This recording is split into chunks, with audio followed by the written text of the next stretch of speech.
Hello and welcome to Liam's Lyceum. I'm your host, Liam, aka Himvar, and today I have another buddy read announcement for you. Next month in December, it is D&D December, which is not something I made up. I'm not only going to be reading D&D fiction like I was for Sword and Sorcery November, only reading Sword and Sorcery fiction, for the most part, one exception. But I did decide that I did want to actually dive into another D&D, another Forgotten Realms series, one that's actually more accessible too. No, I'm also going to start another Drizzt series, but you'd have to read 10 books before that to fully understand.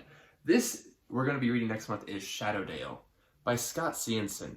Now, this original copy here will say it's by Richard Allinson, and that's because the original trilogy of Shadowdale, Tantris, and Waterdeep was written by two authors, and the other one being Troy Denning, and I guess they didn't want you to know it was two authors, so the first book is Scott Cianson, one of the others is not. So Richard Allinson is a pen name. And then besides that, this was originally a trilogy. There are two other books added to it later. They didn't have matching covers, so there was a re-release of matching covers later after that as well.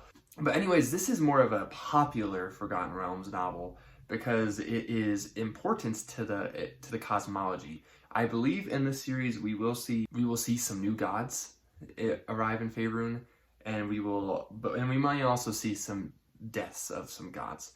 And so I think it'll be interesting to read about. This is, of course, during the time of trouble, when the gods were kicked out by the overlord god, Ao or Io, however you say his name, and they had to become avatars, but mortal, and so they could die.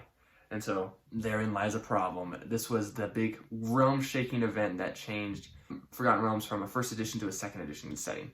And so it's pretty important. Shadowdale, though, is book one, so we'll be reading that if you want to join along with me. I'm probably going to get through the series quicker, but I don't think I'll make any of the other books part of the buddy read officially. So, but I'll probably try to finish at least the trilogy, and then maybe the other two books soon-ish too. So anyways, if you want to join me by reading Shadowdale, which would probably be a nice entry for some of you who have never read any Forgotten Realms stuff, this is considered one of the classics, and so join in and experience it with me, because I've never read it. Anyways, this has been Liam of Liam's Lyceum. I'll catch you next time.